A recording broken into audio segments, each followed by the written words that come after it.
ये बात सत्य है, तेरा तुझ में कुछ नहीं, और जो कुछ है सो मोर, मेरा मुझको सौंप तेरे दिल धड़केगा तोर। जो चीज तुम्हारी नहीं है, धड़कता है दिल। कोई हमारा प्यारा हमारे से जुदा हो जाता है, धड़कता है दिल। आप सभी को राधा स्वामी। अगर आप भी चाहते हो सच्चा गुरुमुख बनना तो आप इस सत्संग को आखिर तक सुनना। महाराज जी ने बताया कि सच्चा गुरुमुख कौन होता है और वह किस तरह अपनी जिंदगी को सुधार सकता है। तो आप सत्संग में आखिर तक बने रहिए और महाराज जी के इस सत्संग को बहुत ही ध्यान से सुनिए और पुण्य के भागी बनिए। राधा स्वामी। इसलिए सोचना चाहिए, नानक साहब ने जब कई दुनियादारी की बात थी, गिनती में आया, लेकिन वो तो समझते थे कि जो कुछ है उसका है। तो कबीर साहब ने कही कि ये बात सत्य है, तेरा तुझ में कुछ नहीं, और जो कुछ है सो मोर, मेरा मुझको सौंप तेरे दिल धड़केगा तोर। जो चीज तुम्हारी नहीं है, धड़कता है दिल। कोई हमारा प्यारा हमारे से जुदा हो जाता है, धड़कता है दिल, क्योंकि हमने उसको अपना बना लिया, हमने अपना मान लिया। ये सब संतान प्रभु की है, और जो उसको भाता है वही करता है। नानक साहब की वाणी में है कि उसके भाणे में खुश रहो भाना, जो वो करना चाहता है करेगा। हमारे बस कुछ है नहीं कि हम कुछ कर सकें, उसको रोक सकें। जो दिया था उसने दिया है, लिया था तो उसने लिया है। हम तो बीच में एक पश्चाताप करते, सिर्फ भ्रम के कारण, नासमझी के कारण, अज्ञान के कारण, दुर्बुद्धि के कारण ये सोच नहीं पाते। चंद रोज के लिए खुश होते हो, खुशी दुख में बदल जाती है, देर नहीं लगती। उसको अपना मान लेते हैं। अपना है क्या? देखे नहीं बड़े बड़े राजे महाराजे आए गए, सब के सब छोड़ के, कुछ नहीं उनके पल्ले। तोलते तोलते कहते हैं नानक साहब तेरा तेरा तेरा के बाद अनाज तोलता जाता, कोठा खाली कर दिया 13 नंबर पे, लेकिन 14वां नंबर याद नहीं उसको। 13 किसको कहता, उसकी वृत्ति लगी हुई मालिक में कि तेरा है सब कुछ, तेरा। हाथों से तोलता जाता है। उसने आके, किसी ने आके कहा कि वो तो तुझे उजाड़ देगा। उसी दिन निकाल दिया उसको कि जाओ यहाँ से, अपने घर जा। जी महाराज जी। पिताजी ने कहा कुछ करेगा तू। उस क्या पता था उनके पिताजी को कि तो दुनिया की जीवों की डोर खींचेगा, इस काल की जेल से उनको रिहा करके सत्य पुरुष के चरणों में भेजेगा।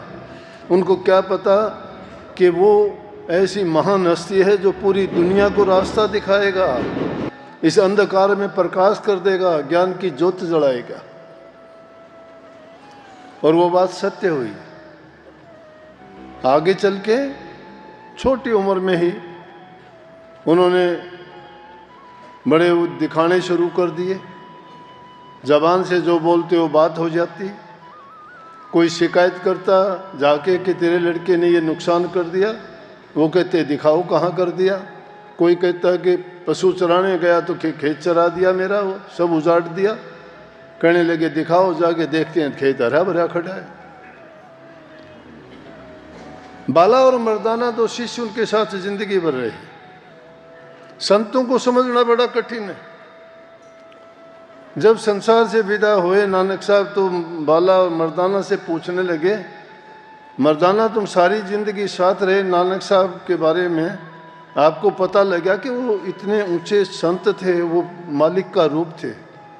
बोले ये बात बड़ी गुप्त हुई, मैं सारी जिंदगी उनके साथ रहा, मैं ये समझ ही नहीं पाया कि वो क्या चीज़ है। हालांकि एक ऐसा अवसर आया, घूमते घुमाते बड़े घूमे नानक साहब। उस जमाने में कोई सवारी नहीं थी। आप देखोगे दुनिया में कहाँ कहाँ तक गुरुद्वारे बने हुए हैं नानक साहब के नाम से, वहाँ गए हैं वो। पहाड़ों की चोटियों में, मरुस्थलों की गर्मियों में गए।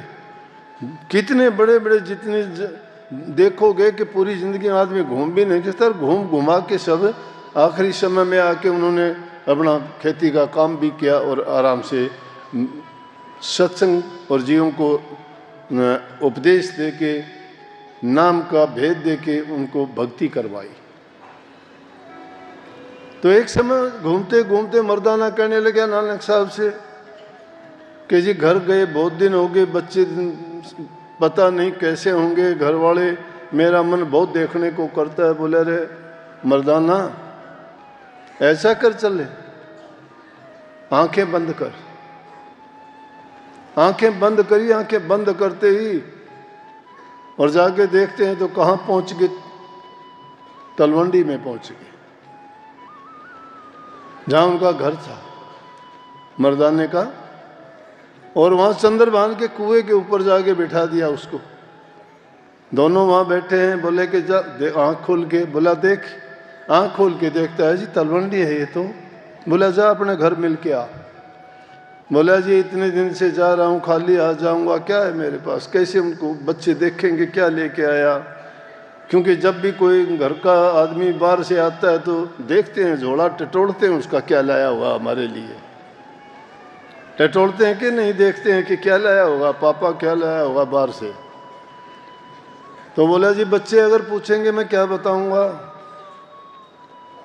ये तो वो रोचक बातें हैं।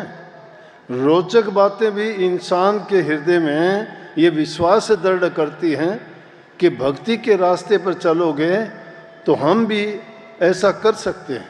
लेकिन वो शुद्ध और पवित्र मन जो है बुराइयों को छोड़ के और सच्चे रास्ते पे चल के ही ऐसा कुछ पा सकता है।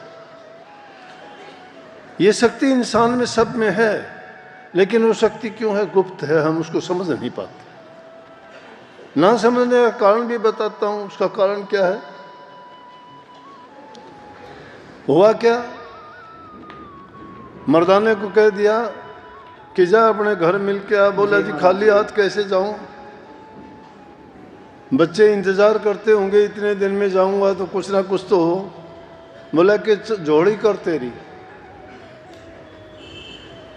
मर्दाने ने पल्ला कर लिया, रोड़े पड़े थे उठा के डाल दिए झोड़ी में, रोड़े लेके सोचा कि रोड़े क्या दे दिए। बोला गांठ मार ले इसकी और ले जा। सोचता जाता है क्या लेके जाऊंगा ये, लेकिन गुरु के संग रहा था। गुरु के साथ रहने से, गुरु के वचन और उपदेश को जो सत्य नहीं मानता तो उसके लिए मिथ्याई हो जाता है। भक्ति श्रद्धा विश्वास की है। जो विश्वास दृढ़ कर लेता है, गुरु वचन को जो मंत्र मान लेता है, कोई भी वचन हो। कबीर साहब ने कहा उल्टे सीधे वचन का शिष्य नहीं मानने दुख, कहे कबीर संसार में सो कहिए गुरुमुख। गुरुमुख वो होता है जो गुरु की वाणी, गुरु के मुंह से निकले हुए वचन को मानता है।